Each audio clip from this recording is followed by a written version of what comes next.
I've mentioned several times before that in the Philippines there are so many different languages and so many different cultures. We have, I think, almost 20 million indigenous peoples in the Philippines, divided to more than 110 ethno-linguistics groups. And so it's very common for Filipinos to not understand each other when we're talking because there's just so many different languages. When we talk to using our native tongue, is just so different that if I drive 4 hours south, it's just a different culture altogether. I once discussed the Aitas, and I want to discuss another indigenous group, and these are the Mangyans from Mindanao. The Mangyans is actually an umbrella term used to refer to 8 different indigenous peoples in Mindoro. And that's Alangan, Tadyawan, Taubid, Buhid, Hanuno, Ratagnon, and Bangon. They have already been thriving in their own way of life hundreds and hundreds of years before the arrival of the Spaniards in 1500s. Spain actually colonized us for 300 years. So you will be seeing a lot of pictures. So I just want to do a disclaimer, where you're going to see a lot of pictures of these indigenous peoples, and you need to understand that they are not necessarily poor. This is their way of life. They work, they hunt for their own food. They're farmers. They actually plant their own food. And so of course they're soiled. Of course you're going to see them working flat-footed. It doesn't mean that they're miserable. The thing is that you're always measuring civilization and wealth according to Western standards. That's not how it is. That's not how we do it in all Asian countries. In some Asian countries and some communities in Asian countries, we measure wealth a different way. Prior to the development of different technologies, cars, machines, phones, there was the world was just surviving, living off nature. And just because people are staying away from technology doesn't mean that they're poor. Maybe that's just the kind of life that they prefer.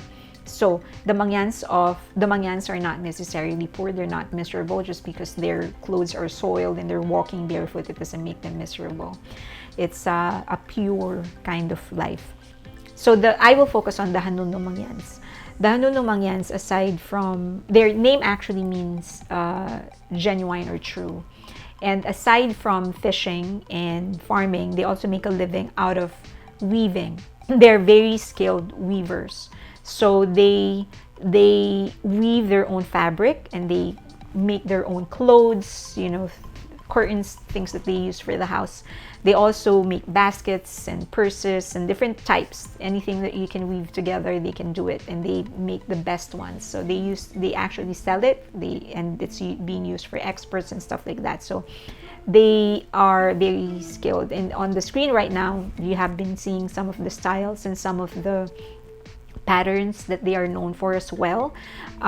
They also use it as a handkerchief that they use to cover their faces, to cover their head, to use it as a headband.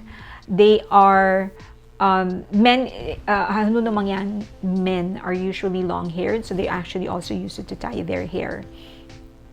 So if you ever, if you're into this kind of aesthetics, they make the best. They weave the best types of fabric and the best types of baskets and purses and different stuffs and different things.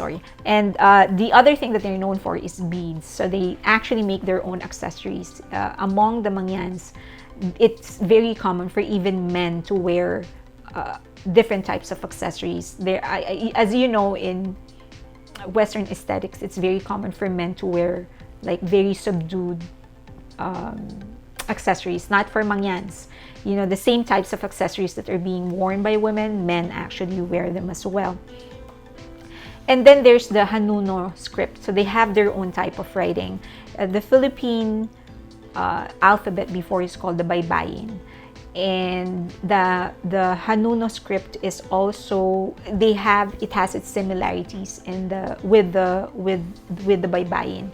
Hanuno script is one of the 3 other scripts that are still being practiced. We had a lot, but now there are 3 surviving indigenous script or system of writing. So the Hanuno script, the Buhid, and the Tagbanwa script that is being used in Palawan. So they would usually use bamboo to carve the message that they want to write. They said that aside from the baybayin having similarities with the baybayin, it's also similar to the the Kawi script from Java and Sumatra. So it is usually from bottom up. That's how they write it. It's also a very syllabic writing kind of system. Now, the interesting thing is that culturally, it was used by people to exchange love notes. So they would carve their message on bamboo and they would leave that in a corner. I would assume that that's the corner that they know the person that they like would pass by, and then when the person sees it, then they would read it, and then they could do the same, or that person can do the same. Now, the interesting thing is that they don't actually wrap it, they don't hide it. So once you like somebody and you start pursuing somebody, the entire community knows about it. So it's out in the open. So maybe because the community would probably be expected to help you in the pursuit of the person that you love. Okay, so the last thing would be their clothing. So the clothing, they called it the turay. That's what they call their clothing. And then they also wear bahag or baag. You should be seeing the photos on your screen right now, and the shirt is called balukas.